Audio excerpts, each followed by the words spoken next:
Di jantung kota Roma, berdiri sebuah bangunan yang telah menyaksikan hampir 2000 tahun sejarah manusia. Gempa bumi mengguncangnya, perang melintasinya.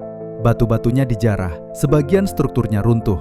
Namun, hingga hari ini, Koloseum masih berdiri.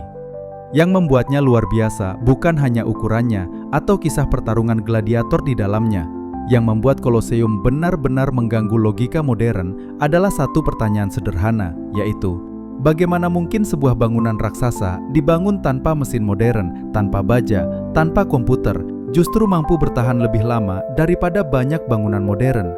Dan mungkin pertanyaan yang lebih jujur adalah, jika orang Romawi bisa membangunnya 2000 tahun lalu, mengapa kita tidak bisa membangunnya lagi hari ini?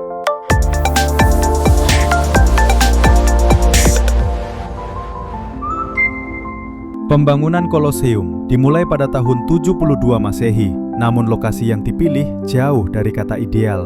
Tempat ini dulunya adalah danau buatan milik Istana Emas Kaisar Nero. Danau tersebut dikeringkan dengan sistem drainase rumit, namun masalah sesungguhnya justru baru dimulai. Tanah di area ini lembek, basah, dan tidak stabil. Lapisan tanahnya tidak padat, mudah bergeser, dan berisiko ambles di bawah beban yang berat. Bagi standar konstruksi modern, ini adalah mimpi buruk. Bahkan bangunan bertingkat rendah pun bisa mengalami penurunan tanah secara perlahan. Membangun arena raksasa di atas tanah seperti ini hampir pasti berakhir dengan kegagalan. Bangunan bisa miring, retak, atau tenggelam seiring waktu. Di titik ini, sebagian besar peradaban mungkin akan memindahkan proyek atau menyerah sepenuhnya. Namun orang Romawi justru memilih untuk menantang alam. Alih-alih menyesuaikan bangunan dengan kondisi tanah, para insinyur Romawi mengambil pendekatan yang jauh lebih berani. Mereka mengubah tanah itu sendiri. Sebuah parit raksasa digali, bukan sekadar lubang pondasi biasa, tetapi cekungan besar hampir 13 meter dalamnya dan lebih dari 240 meter diameternya. Skala penggalian ini saja sudah luar biasa, mengingat seluruh pekerjaan dilakukan tanpa alat berat modern. Ke dasar parit tersebut, ribuan tiang kayu ek ditancapkan secara vertikal. Kayu ini ditanam di lapisan tanah liat yang lembab, menciptakan jaringan penguat alami.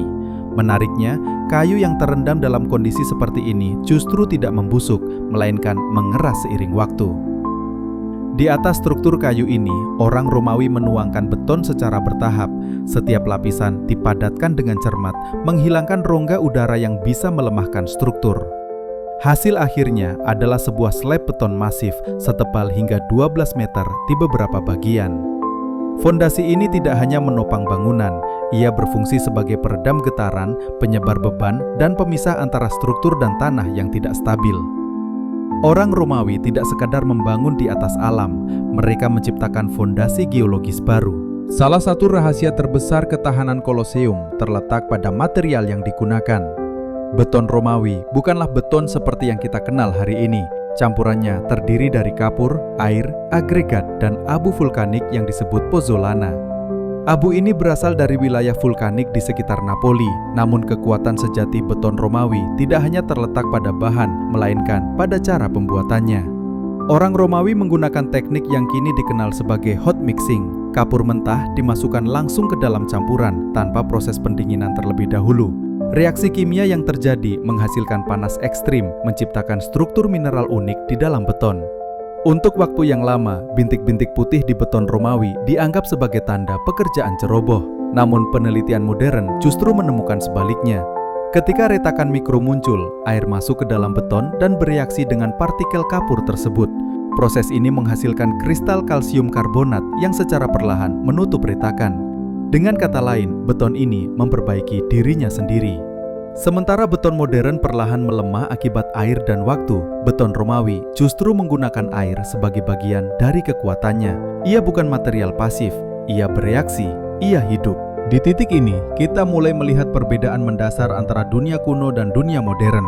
Bangunan modern dirancang dengan umur pakai yang jelas, 50 tahun, 100 tahun. Setelah itu, renovasi besar atau pembongkaran menjadi hal yang wajar.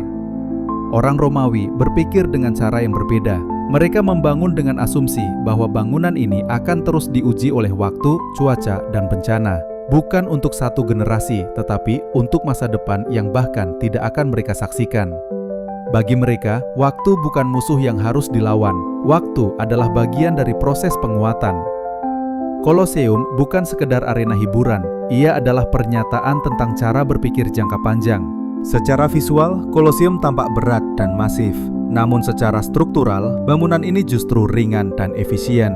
Kuncinya terletak pada sistem lengkung dan kubah. Setiap lengkungan dirancang untuk mengalirkan beban ke samping, bukan menekannya langsung ke bawah. Di puncak setiap lengkung terdapat batu kunci atau keystone. Batu kecil ini memegang peran besar. Tanpa keystone, lengkungan akan runtuh. Dengan keystone, seluruh gaya tekan justru saling mengunci. Alih-alih melawan gravitasi, arsitektur Romawi memanfaatkannya. Beban tidak ditahan, tetapi dialirkan secara cerdas. Kekuatan bangunan ini tidak berasal dari ketebalan dinding, melainkan dari pemahaman mendalam tentang struktur. Koloseum mampu menampung lebih dari 50.000 penonton.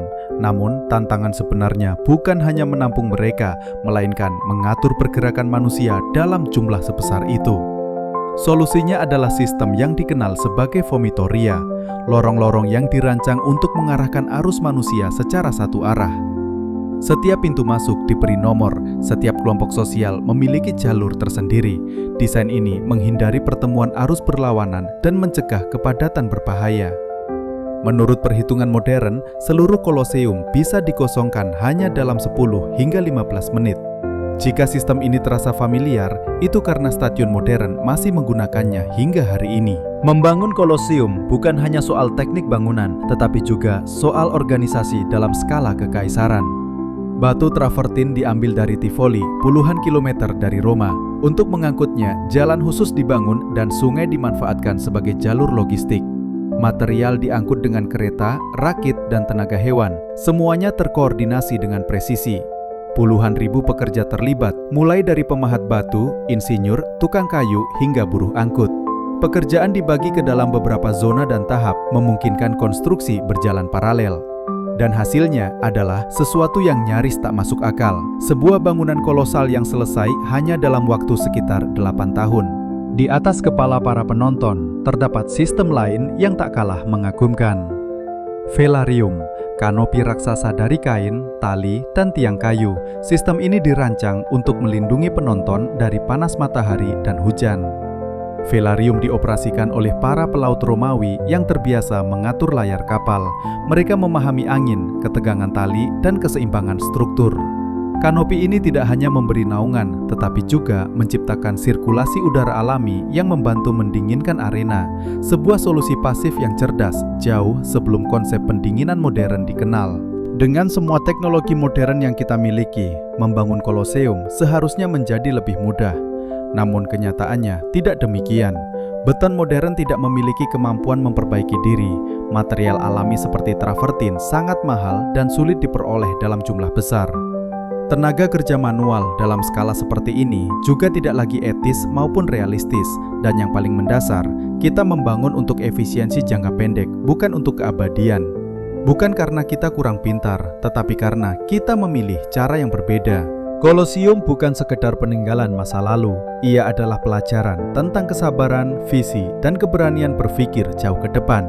Tentang bagaimana manusia bisa menciptakan sesuatu yang justru menguat seiring waktu. Bukan dengan teknologi tercanggih, melainkan dengan pemahaman mendalam tentang alam dan struktur. Menurutmu, bangunan kuno apa lagi yang menyimpan rahasia sebesar ini? Tulis pendapatmu di kolom komentar. Jangan lupa like dan subscribe untuk konten menarik lainnya.